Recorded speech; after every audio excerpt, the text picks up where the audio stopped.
Jaya Radha Madhava Kunja Bihari.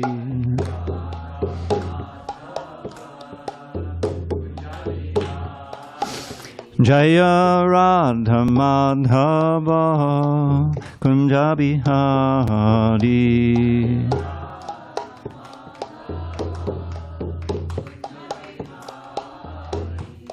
Gopijana Vallabha Girivaradhari.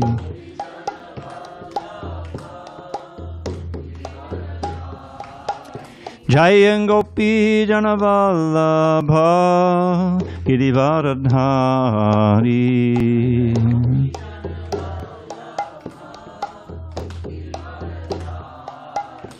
Yashodanandana Bhajana Ranjana. Yashodanandana Bhajana Ranjana. Jamuna Tira Vanachari. Yamuna Tira Vanachari.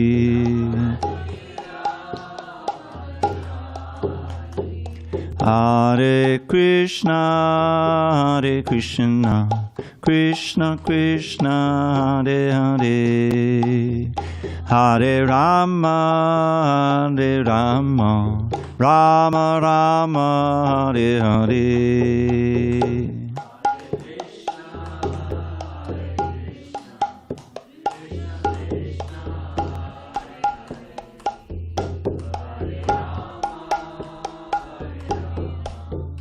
Rama Rama Hare Hare, Hare Krishna Krishna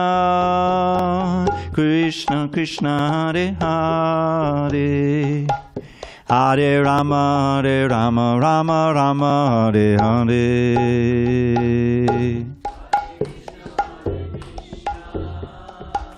Krishna Krishna Hare Hare, Hare Rama Rama Rama Hare.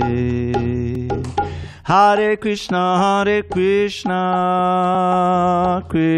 Krishna Hare Hare, Hare Rama Rama Hare Hare. Hare Krishna Krishna Krishna Hare Hare, Hare Rama Rama Hare Hare. Jaya Radha Madhava Kunja Bihari.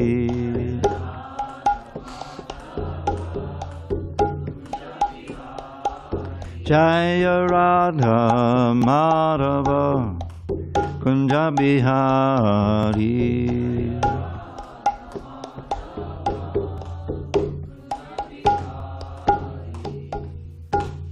Jai Om Vishnupad Paramahansa Parivrajakacarya Ashtottara Shri Srimad, His Divine Grace Srila A.C. Bhaktivedanta Swami Prabhupada Ki Jai. ISKCON BBT Founder Acharya Srila Prabhupada Ki Jai. Jai Om Vishnupad Paramahansa Parivrajakacarya Ashtottara Shri Srimad, His Divine Grace Srila Bhakti Siddhanta Saraswati Thakur Ki Jai. Ananda Koti Vaishnavinda Ki Jai. Namacharya Srila Haridas Thakur Ki Jai. Srimad Bhagavad Gita Ki Jai. Samaveta Bhaktavrinda Ki Jai. All glories to the assembled devotees. All glories to the assembled devotees. All glories to the assembled devotees. All glories to Shri Guru and Gauranga. Now, I've asked them to bring the fans in several times, but they haven't. And I don't want to turn the air conditioning on. David, open this door, because that way you'll have less chance of any noise coming in. I think we'll be all right. Okay. So we'll be on page 404 tonight. 404, text 25. Om Namo Bhagavate Vasudevaya. Om Namo Bhagavate Vasudevaya. Om Namo Bhagavate Vasudevaya.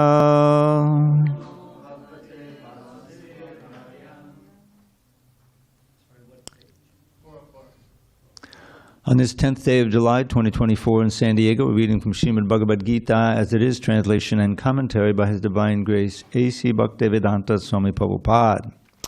And we are in chapter 9 entitled The Most Confidential Knowledge, text 25 at the bottom of page 404. Yanti Deva Vrata Devan Pitrin Yanti Pitri Vrata Bhutani Yanti Bhuteja Yanti Mad Yajino Apimam Yanti Deva Vrata Devan Pitrin Yanti Pitri Vrata Bhutani Yanti Bhuteja Yanti Munyajinopi Mam Yanti Deva Vrata Devan Pitrin Yanti Pitri Vrata Bhutani Yanti Bhuteja Yanti Munyajinopi Mam Yanti Deva Vrata Devan Pitrin Yanti Pitri Vrata Bhutani Yanti Bhuteja Yanti Munyajinopi Mam.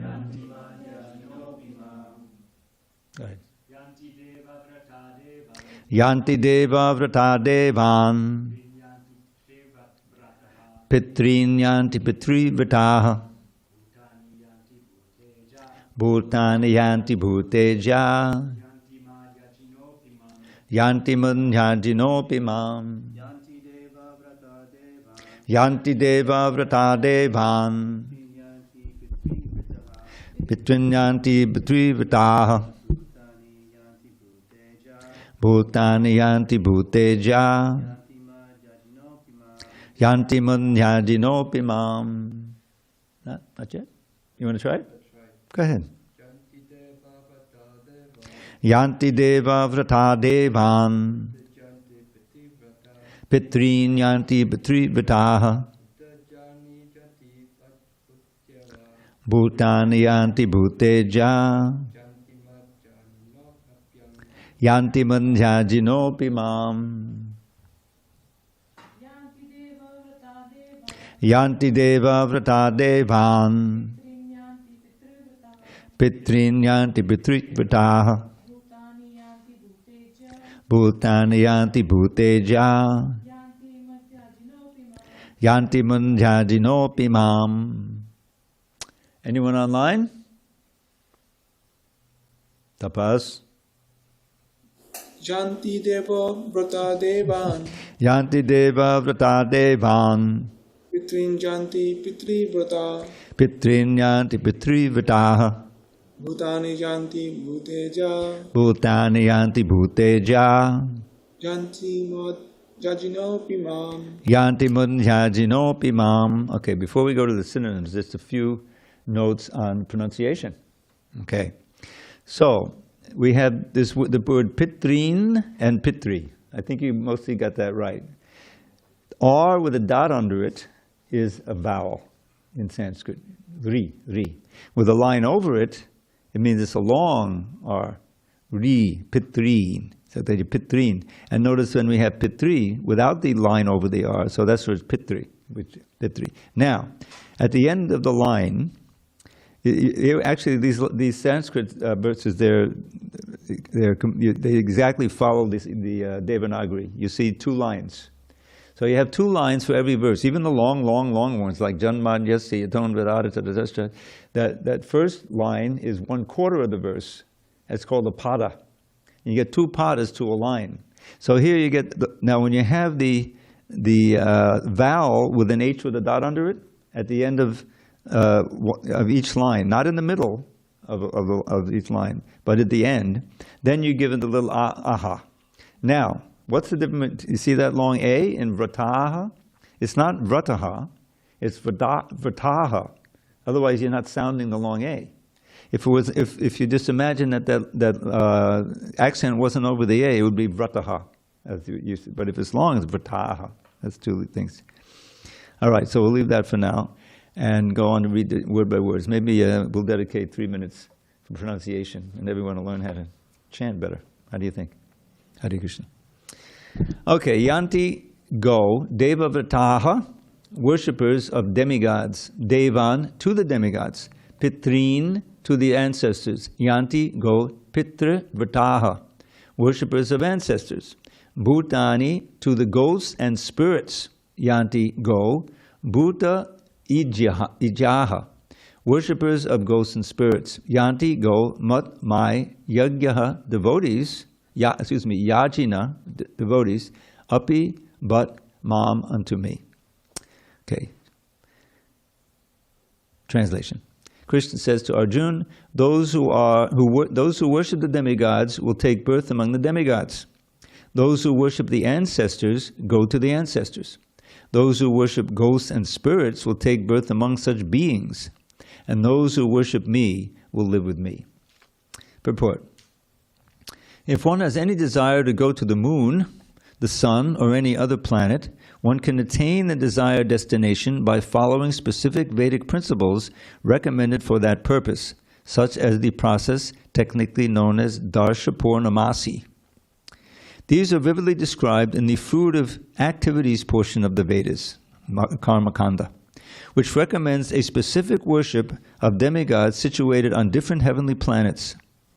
Similarly, one can attain the Pita planets, that's the forefathers, by performing a specific yajna, sacrifice. Similarly, one can go to many ghostly planets and become a yaksha, a raksha, or a pishacha.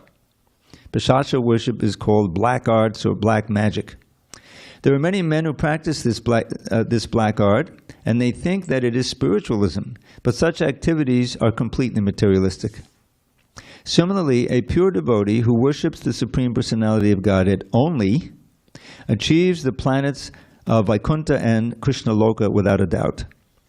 It is very easy to understand through this important verse that if by simply worshipping the demigods one can achieve the heavenly planets, or by worshipping the Pitas achieve the Pita planets, or by practicing the black arts achieve the ghostly planets, why can the pure devotee not achieve the planets of Krishna or planet of Krishna or Vishnu? Unfortunately, many people have no information of these sublime planets where Krishna and Vishnu live. And because they do not know of them, they fall down. Even the impersonalists fall down from the Brahmajyoti. The Krishna consciousness movement is therefore distributing sublime information to the entire human society to the effect that by simply chanting the Hare Krishna mantra, one can become perfect in this life and go back home, back to Godhead. Om Jnana Timirandasya Jnanandana Salakya Chakshur Unmilitam Mena Tasmai Shri Gurave Namaha. I was born in the darkest of ignorance, but my spiritual master Srila Prabhupada opened my eyes with the torchlight of knowledge.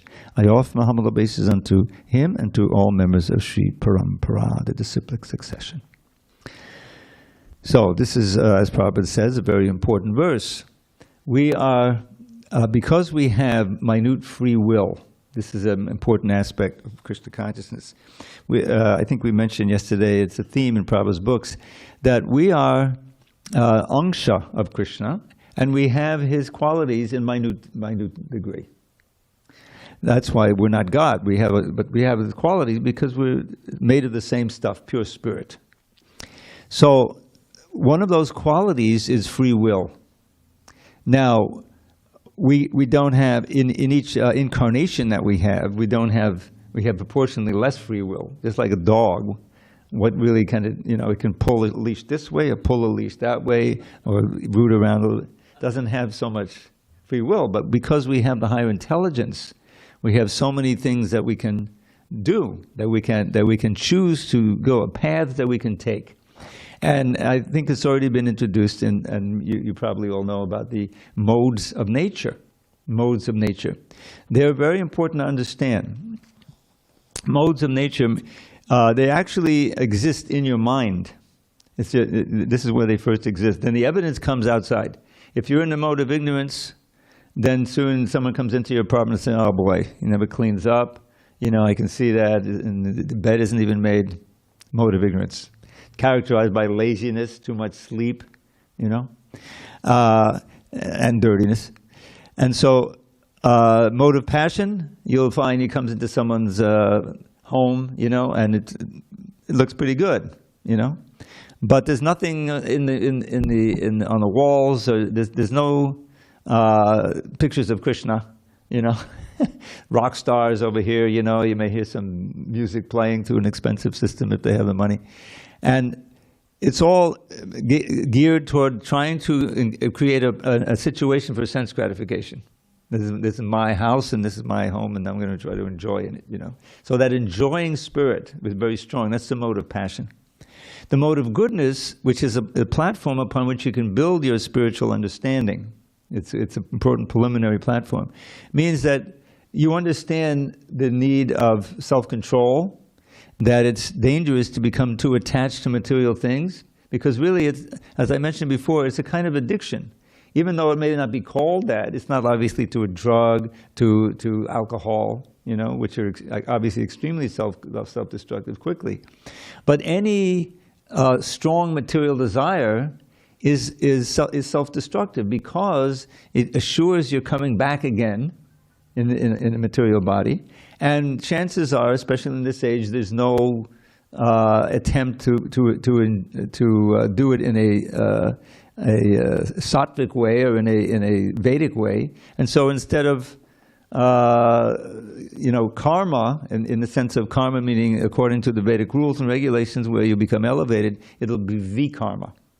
Vikarma is sinful activity against the rules of the Vedas, which results in great suffering. Lower birth. You can see, you go out, you see the insects, the plants, every blade of grass is another living entity. But what an unfortunate birth. You're just sitting there, maybe someone steps on you, and eventually you die, and you move up to, a little tree or something, a little shrub, up like that. So what does one have to do to get that? And a lawn contains millions of blades of grass. They're all living entities.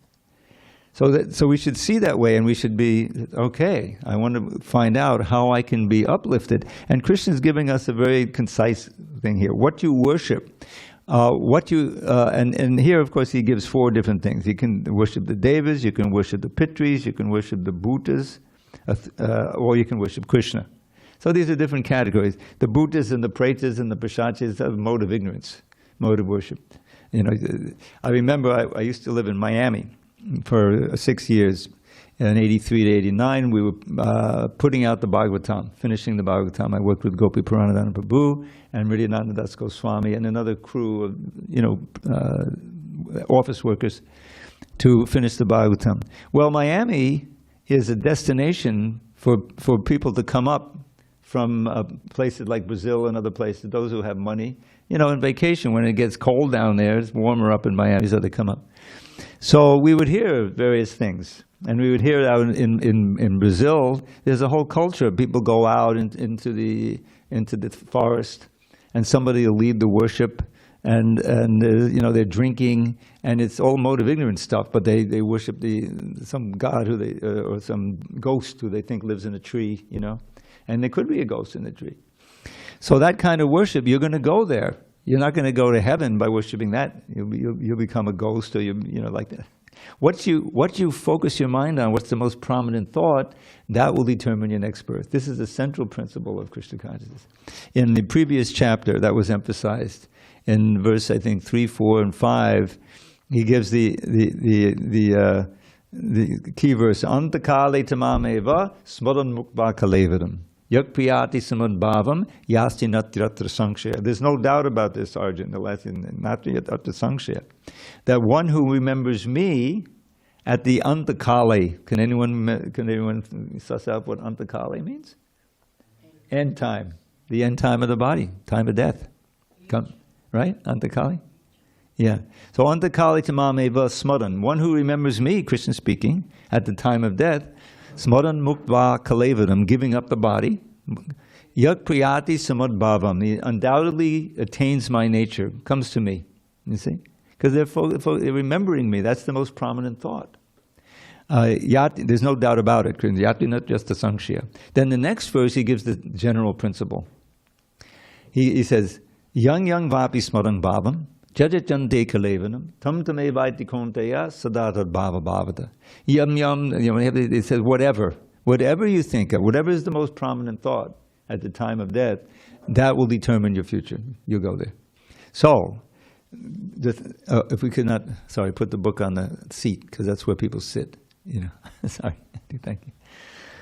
So, now what does that imply? That means, okay, if we want to get the best next birth, then we should, and we don't know exactly when that last moment may come, And it's the general principle, which is not hard to understand, that the more you cultivate a certain kind of thought, that'll be very likely what you think about at the time of death, So that's the principle of Krishna consciousness. What is this chanting? We spend 2 hours a day chanting Hare Krishna on the beads, and then there's so much kirtan, and then there's the deities. Everywhere you look, there's Krishna, Krishna, Krishna, Krishna. You look at Prabhupada, you should think of Krishna, because that's all he's speaking about, writing about, thinking about, trying to propagate. And that's all auspicious. That's all auspicious, to learn about Krishna and develop or revive our relationship with Krishna. A very important principle is that each of us has a unique relationship with Krishna, which we now have forgotten. We've forgotten that, but it's there, life after life. And the process of Krishna consciousness, the whole meaning of it, is to revive that remembrance. Well, how do we do that? Well, we have to withdraw our consciousness from all these other distracting things that are that's the Maya. Because that's why we're here, we got attracted to Maya.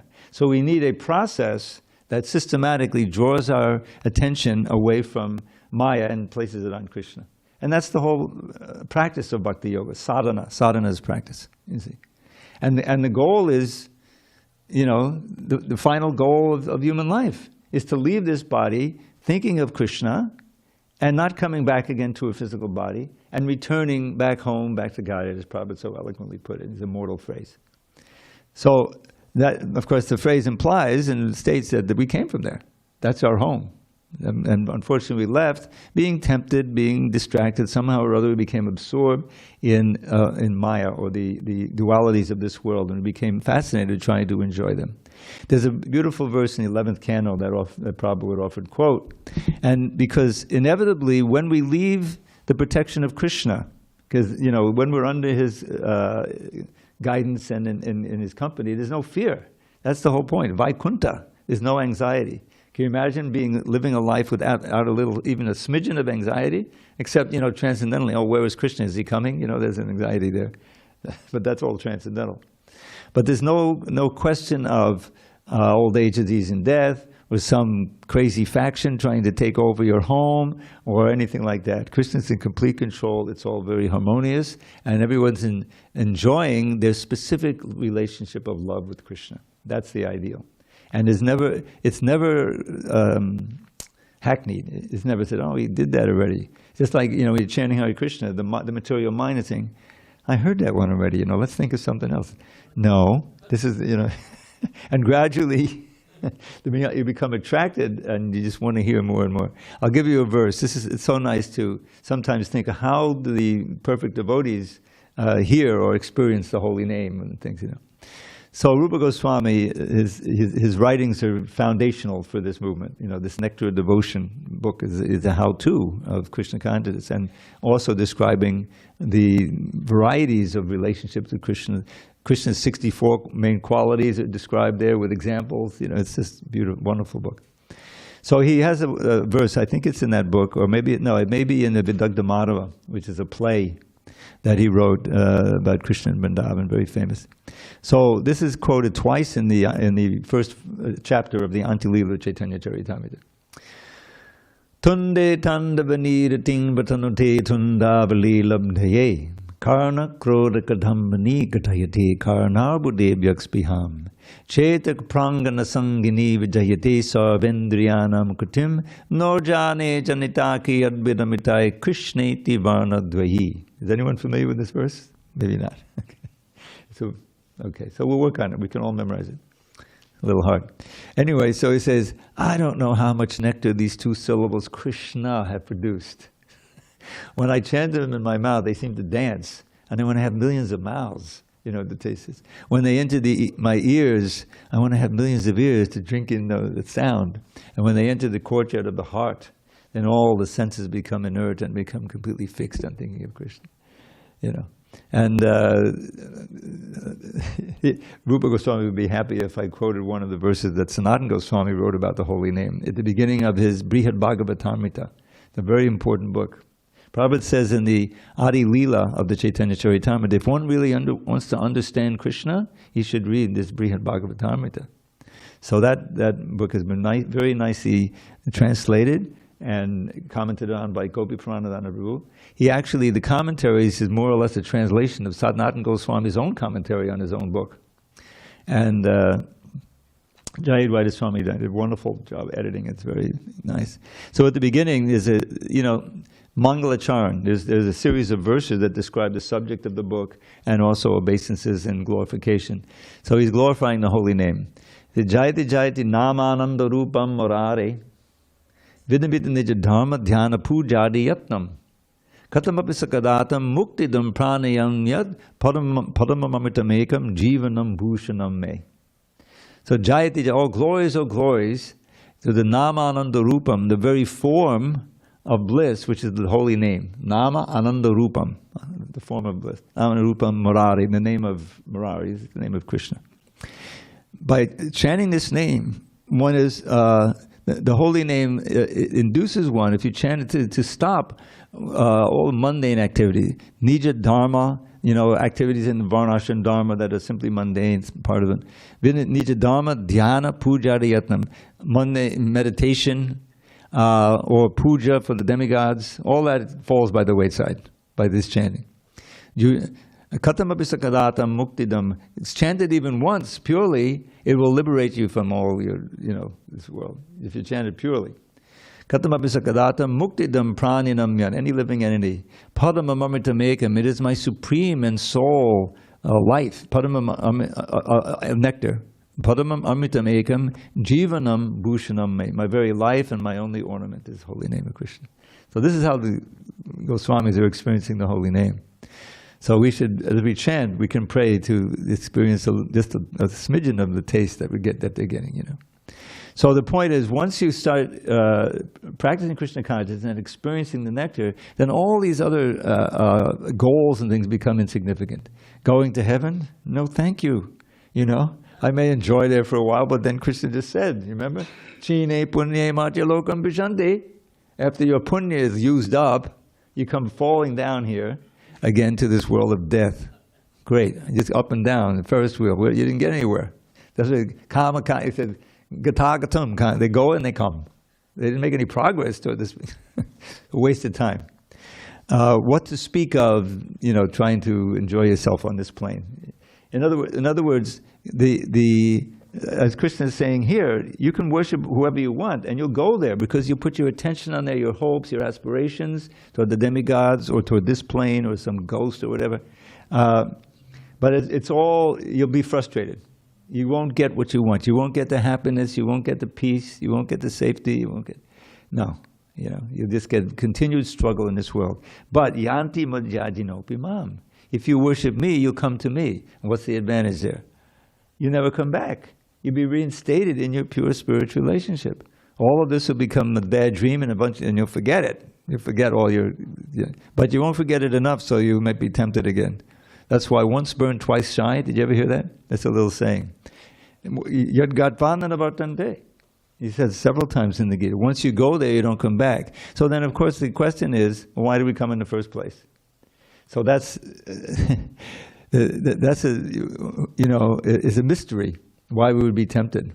But it all goes back to free will. that love has to be freely given. And then it becomes truly meaningful, and it becomes, enjoyable when it's with Krishna. Yeah, because the editing I've been doing over the years, there are certain words that Prabhupada chose, and ultimately they're not exactly what he wants to express. Because he recognized that English is the second language.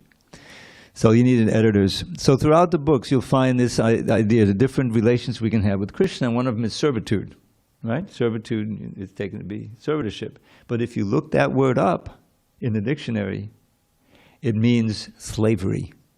It doesn't mean servitorship, slavery. So we're going to replace the servitudes with servitorship, because that's what, freely given. Love has to be freely given. Prabhupada famously said, Krishna doesn't want us to love him at the point of a revolver.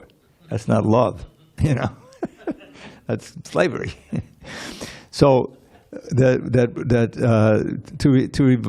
return ultimately to our specific relationship with Krishna, which we can engage in eternally, and which we're doing voluntarily. You see, and this is attractive to Krishna. He agrees to become controlled by that. Amazingly, Ajita Jita. There's always a verse. Lord Brahma speaks this verse. There was a wonderful pastime where Lord Brahma was bewildered. It's called Brahma Vimohan Leela. As everyone, you may not know it by that name, but where he steals Krishna's calves and his coward boyfriends, because it doesn't kind of compute that this little boy with a flute and a little yogurt in his hand is actually my Lord who created me, Garbhadakshay Vishnu, and doesn't compute that this is God, So he said, I'll just check out and see, He doesn't hurt anybody, but he hides them away and puts them to sleep. So Krishna goes back. He was supposed to find the calves. He couldn't find the calves, came back, and the boys are gone. They were just taking a lunch on the forest bank after he killed Gasura. That's all. A big pastime. So, okay, then Krishna was so wonderful. And now it's time for lunch. So they go down on the bank of the river, and it's all very ideal. All the boys are exchanging, little jokes with Krishna as they eat and everything. But then they notice, oh my God, because they're young boys. They don't take care of the cows. This is they're herding calves. So suddenly, where are the calves? So let's go find them. So Krishna, no, you just stay here on the bank of the river, and I'll go find them, bring them back, and we'll resume our lunch. Sorry. So he goes, but he can't find the calves because Brahma hid him in a cave somewhere. Comes back, his boys are gone. So oh boy, this is Brahma. So you know what he does. I don't know, it's a great story. So Krishna, he expands into exactly identical forms of the calves and the boys. Because he knows if he returns alone and there's no boys and calves, the mothers of the boys and the cows of the calves will be distraught. So he doesn't want to cause that pain. So he takes it as a great opportunity to give all the cows and all the mothers a chance to intimately serve him by suckling him. Like the cows immediately feed their calves when they come back with milk, and the mothers, the boys, they give, So for a whole year this happened. Meanwhile, Brahma, his time is different. So it was like just a minute or less. He says, well, I wonder what happened. And his minute is like a whole year for us. I'm not going to get into the time difference. But his lifetime, who knows what his lifetime is, even approximately. Anyone want to guess? Come on, Mirabai. You read this. A lot bigger than a million. His 411 trillion, 40 billion years. That's his lifetime. Every day is 8,640,000,000 years. 24 hours. So you can imagine, one moment for him is a whole year down here. So he comes back after a moment to see what's going on. And he sees Krishna playing with the boys and calves. Like, what? I hid them, So he checks. Oh, that doesn't compute, So finally he comes down, and Krishna transforms himself into Vishnu forms, So Brahma knows what's what. That this is God you're dealing with here. And then finally, Brahma, he offers prayers, and these prayers are really important. They're very significant. So one of the prayers comes up prominently in the discussion between Ramananda Roy and Lord Chaitanya in chapter 8 of the Madhya Lila. And so Brahma says, Jnane priyasam udapasya namanta eva. Jnane priyasam udapasya namanta eva jivanti sanmukaditam bhavadiya vartam stane stita shrutigatam tanuvan manobir ye prayesho ajitajijopisittais trilokyam. Now the reason I brought it up, because he gives a formula here, and at the end he says, in this way you can conquer the unconquerable Lord. What is that? Who can conquer Krishna? No one can conquer Krishna. We know all the demons he killed. So, how can he be conquered? How did Mother Yashoda conquer Krishna? With love. So he says, Jnane priyasam, the hard labor of trying to just immerse, accumulate knowledge. This is like the Mayavadi is always reading Vedanta and this and that, or the Jnanis. Throw it away. That's not going to cut it. Jnane priyasam udapasya. And just surrender. Namanta eva. And live in this way. Jivanti sanmukaditam bhavadiya vartam. So he's speaking to Krishna is sanmukaditam, from the mouth of the saints comes description of your name, form, qualities, and pastimes. Listen to that. You see? Bhavadiya vartam.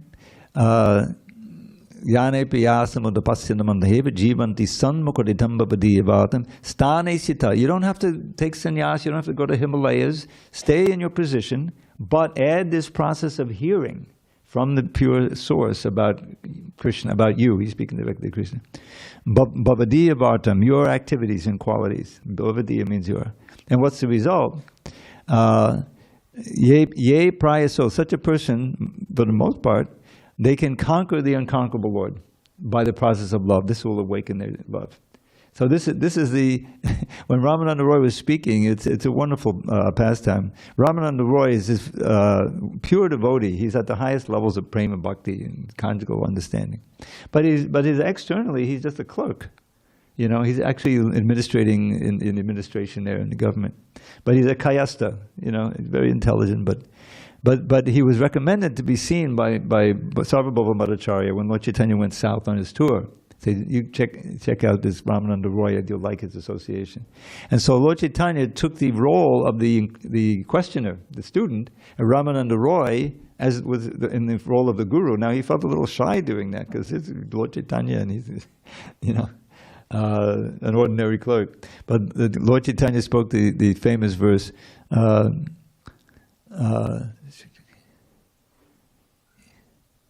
Kiba vipra kima nyasi shudra kene nori ye Krishna veta tattva Krishna tattva veta se guru hoy. Whether one is a sannyasi or one is a vaishya or even a shudra, whoever knows the science of bhakti, he can be the guru. He can be a spiritual master. That's the key. It's completely no caste, no birth business. It's all in a question of the qualities and activities, guna and karma, as Krishna will explain in the 18th chapter. So Ramananda Roy was so advanced, Lord Chaitanya, he took the role of the inquisitor and he kept asking basically two things. What's the goal of life and what's the way to get it? This should be our real inquiry. Sadhya, the goal, and sadhana, the practice. And we need to ask from the right source, and then accept the answer, and then take up the process that can get us to the goal. So he was saying all kinds of things, talking about varnashram and this and that. He even said, Sarva dharma parijyaja, which is a famous verse at the end of the Gita. Just surrender unto me, and I will take all the sins. And Lord Chaitanya kept saying, oh, that's bhaya, that's external. Keep going on, go on. Even to Sarva dharma parijyaja, he said, that's external. So, really? Yeah. But when he came to this verse that I just chanted, Jnane priyasam udapasya, he said, that's very good. Now go on and go above that. So he went all the way, But that's its foundation. So the idea is it's not just intellectual thing. We need to hear from the right source about the name, form, qualities, and pastimes of Krishna, and about the means of attaining the sadhya and the sadhana. And that's what you get in Bhagavad Gita preliminarily, and Bhagavatam in great detail, and then the writings of the Goswamis even more, and that's what Prabhupada gave us. So this verse is central. What we worship, and what is worship really? This is, need I remind you, political season. It always seems to be political season in the United States. It goes on for years now. But it's a form of worship. You give your money, you give your attention, your adulation, to these political leaders. I'm not going to name any names and sully the atmosphere. But it's a form of worship. But what's the goal of that? What do you finally get? You get cheated. I mean, that's the basic principle. You get cheated. You give your money and you hope, they'll fulfill my desires, I'll get this. But then you end up not getting it. Or maybe you get something that looks like that, but you still get older. Eventually you die and you leave it. It doesn't solve your problem. It's all simply Maya's fantastical illusion that she weaves, giving us hopes. This will make me happy. Oh, I'm disappointed. Well, maybe this will do it. So, Krishna is good. And yanti madhyajinopi mam. So who would want to go to the devas if you can go to Krishna? The Pitris? What use is that? And the Bhutas and the Pretas? That's the mode of ignorance. Don't even think about it. We're surrounded by those worshippers. But yanti madhyajinopi mam. So what are we doing here? We're worshiping Krishna by hearing his words and the words of his pure devotee. And in a few minutes we'll worship him personally, singing his name. Then if we're in good consciousness, we take a little prasadam. Oh, Krishna's tasted this. Everything can be worship. Every breath can be a dedication. And then you stay connected, and you're always like Prahlad Maharaj, no fear. He had no fear of his father. His father said, okay, take him out and kill him. Demonic father. His name, Hiranyakashipu. Who can explain the significance of that name? And what's the Hiranya? That's the gold. There's the demons. Gold. Baba said they want the gold, and they want the soft bedding, and the bed companion. So, and his father, Hari is my arch enemy. He killed my brother, who's also had a Hiranya in his name, Hiranyaksha, always looking for gold. So here's, but his son was a saintly son, Prahlad. He was a devotee from birth. The story. In the womb, he was instructed by Narada Muni. So he comes out, and father doesn't know, sends him to school, and then he comes back after the first day for a couple of days. What did you learn today? What's the best thing you learned? And he's hoping he'll say, "Oh, I learned how to divide and conquer." Machiavellian. No, he says he doesn't call him father. He calls him the best of the demons. Asuyabhaya. Tat saramanya yasodabhar hidehinam sadasa mudvignadiyama sadgrahat. Hit vatmapatam griyamandakupam vanam gato yadharamashayeta. Can you imagine the courage? Here's this 5-year-old delicate little boy, and there's this monstrous demon who performed severe austerities to become even more monstrous and more powerful. He's running the whole universe. Oh, everyone's bowing down to him, all the gods except for Brahma and Shiva and Vishnu. Even Narada and the others, he became so powerful. But Prahlad he just spoke the truth to power. He's the exemplar of that. So he said, the best thing, or best of the demons, tatsada manya, in my opinion, for best for whom? Prabhupada says, for dehinas, for all embodied souls, for us, who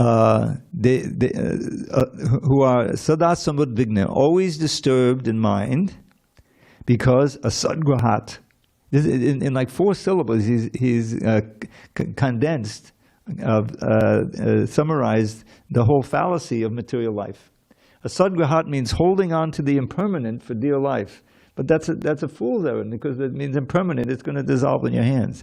Taking shelter of the body, taking shelter of your bank account, taking shelter of this relative, that relative, this title, this house, this whatever car. It's all a sat, but we're sat. So we're going to eventually all of those will prove faulty, impossible to help. Shukadev calls them the what is it? Dehapatakala atma sainyeshu asatvapi.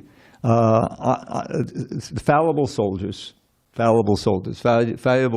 fallible defense against the. You can't do it. So everything becomes anxiety. Everything you put your faith in is failing you, and the material side, inevitably for everyone. So what to do? So Prahlad says, hit vatmapatam. Give up this place that's impeding your spiritual life, which in standard civilization means materialistic household life, which is simply based around, material things. There can be household life for Krishna's in the center, that's Grihastha ashram, that's another thing. So he says, give up that and go to the forest, meaning Vrindavan, and take shelter of Hari. Whoa, that's the last thing his father wanted to hear from his son. Take shelter of my arch enemy, Hari. What is this? Where'd you learn that? So, of course, he's just a little boy. He looks over at the teachers, Shanda and Amarka, and they say, we didn't teach him. It goes on like that, and eventually, he keeps asking him, and eventually he tells him, what did I learn today, Father? The answer that kicked it, that was really too much, is Shravanam, Kirtanam, Vishnu, Smaranam, Bhadasevanam. That's how he's outlining the 9 processes of devotional service, which we follow. Hearing about Krishna, chanting about Krishna, remembering him, worshiping his lotus feet, serving, and making friendships, and eventually surrendering everything. There's a few more in there. So that's it. Kill him. He gave it to his henchman, but he couldn't be killed. Not only that, he couldn't even be disturbed. He was just remembering, completely fixed. He's the archetype. He's the exemplar for remembrance. Prahlad Maharaj. Each of those 9 has a ideal person. The first 2 are easy, hearing and chanting. Parikshit is hearing, Shukadeva is chanting. But I won't go through all of them, but it's nice to remember them. But Prahlad is definitely remembrance. So anyway, finally he couldn't be killed, so that was scary for his father. That this little boy can't be killed, he can't even be disturbed. And finally, he says, I'll kill you myself, You would talk about some God that's everywhere. Where is he? Is he in this pillar? Yes, Father. Oh, yeah. Boom! He strikes it with his fist. Out comes Nrsimhadev with a huge roar, that shatters the universe. He says, oh my God, what have I done? So then he fights him for a few minutes, and boom! There's that famous. I'll just tell you, share you one thing. When I was in Brooklyn, there were a lot of devotees there, and one of the devotees was named, I think it was Antar Mali, and nobody knew what it meant. Antar Mali, what is Antar Mali? We just call him Antar Mali. Who knows what it means? It means he who, it's a name for Nrsimhadev, he who's wearing a garland of Hiranyakashitu's intestines. Antar means innards. So this is pretty freaky. So anyway, that's the difference. If we worship Krishna, we go to Krishna and everything is auspicious. If we worship these other things, even if it's the devas, then we just have to prolong the agony in the material world. Okay, any questions on this verse? Next one is perhaps the most famous verse. Go ahead. Oh, we need the mics. Oh, that's what we got. Can you speak loud enough so everyone on YouTube can hear you? Probably not. We have to wait. Okay. Thank you. Hare Krishna Prabhu. Haribol. Is having Krishna as the most prominent thought at the time of death like a loophole, or does it override a life full of sin and vikarma, bad karma? Kind of like... It overrides, but if you lead a life like that, it's hard to remember. You have to cultivate. Usually, I mean, there are exceptions, but usually the sadhana is a matter of purification, and how fast that purification takes place is dependent on our sincerity and our determination. There's this thing called sharanagati, which is surrender, and there's 6 elements to it, and anukulyasya sankalpa pratikulyasya varjanam are the first 2. To accept the favorable things. Here, Babu, Amanaji, here, chant on the beads. Okay, let me try. How can I do it? And then you start chanting. How much should I chant? Well, you start out with a few rounds a day. And the more that, you're ready to accept, the do's and the don'ts, do chant do come to the temple, do, certainly come to the Rath Yatra and do all these things, But then there's the don'ts. Don't eat any more meat. Oh, no, come on, I like to eat meat, Said, no, you have to give up the meat. Just think, the cows that suffer. He said, okay, so what will I eat? I'll just try these samosas and this pakoras and, this sabji. Oh, I think I can do that one, So, gambling and intoxication and illicit sex, so those are the don'ts. That's anukulyasya sankalpa, do as much of the, the positive things and give up the negative things. And particularly by rakshishaditi vishwaso, to be confident of Krishna's protection. This is not so easy, because there's so many dangers. But the more that we chant, the more that we cultivate our faith, by association, then we can become less afraid of the material world, more confident, you know. So that process of surrender is important, and the more that we do that, you know, throughout our day, the more we'll feel protected, and the more that we'll feel advancing in devotional service. You know, go ahead. Is a Jamila a good example of what you just said? A Jamil, you know, was kind of an exemplar for the power of the holy name. He was, you know, he was saintly at first. He grew up, you know, but then he saw, you know, a intimate scene in the forest, and he couldn't control his senses, and so he fell down. For his whole life, he became very sinful. But yes, at the end there, he had the presence of mind of naming his kids after, you know, Krishna's name. So there was Narayan. You know, the fact that he was in his 80s and he had a 3-year-old boy also shows he really wasn't that self-controlled. But that didn't matter at that point. You know, the Jamadutas are there, and he's just, Narayan! Yeah. And as soon as he said that, the Vishnu Dutas came and said, stop. You know? And the Yamadutas said, why do we stop? He's so sinful. And they started recounting, you know, no, you don't understand. You know, and so you go back to Yamaraj, he'll tell you. So Yamaraj said, oh, thank God, you know, don't approach any of the devotees, you know, and if anyone chants the names, then because it's so powerful. And he didn't chant, you know, he chanted without offense. He didn't exactly chant purely. Notice that he didn't go back to Godhead right then and there, but he got a second chance. That's what the book is named about him that we put out.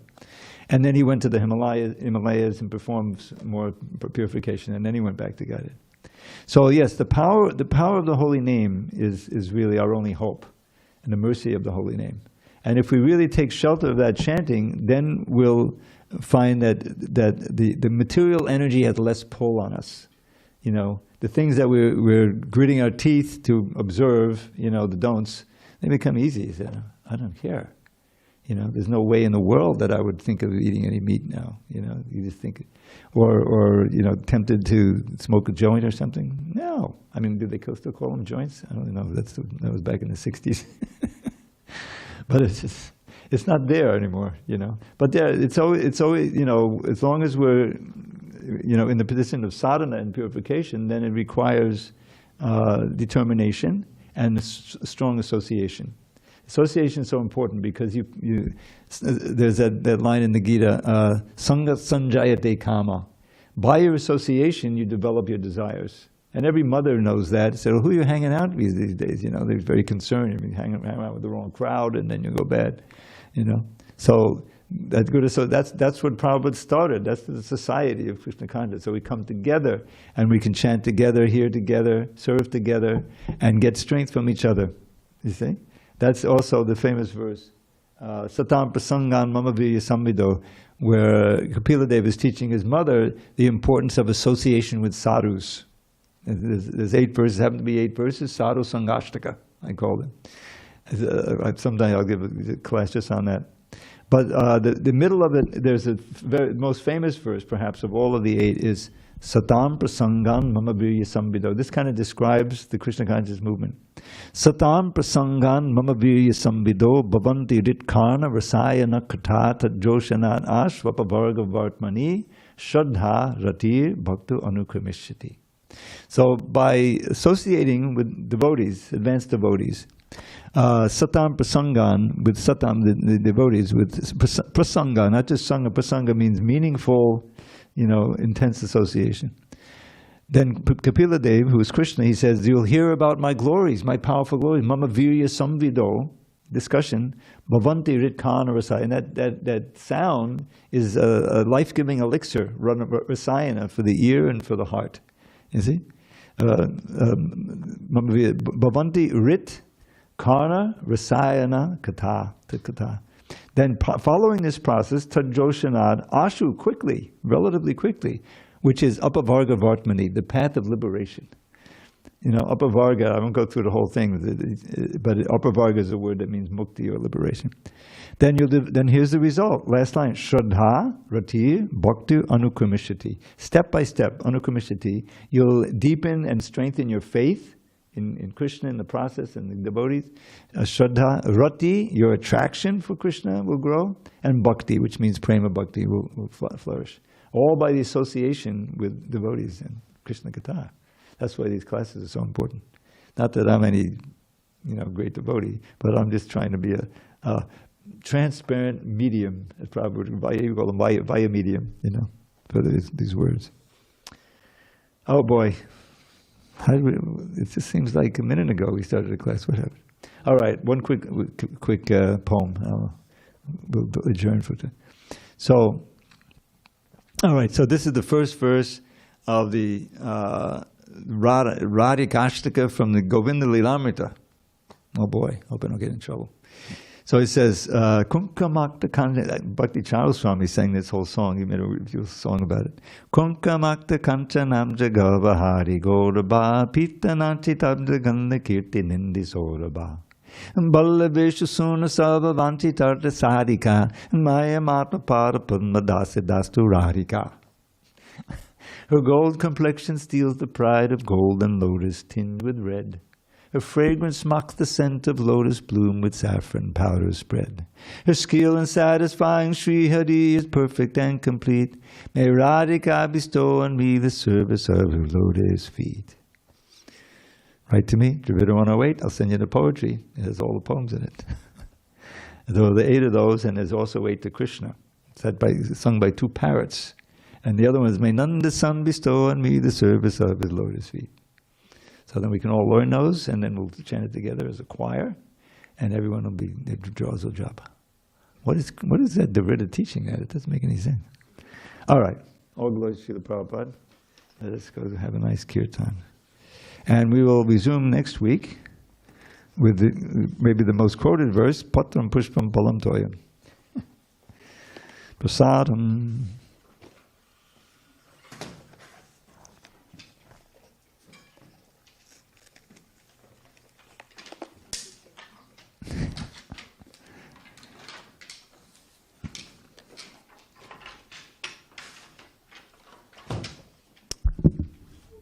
Hare Krishna.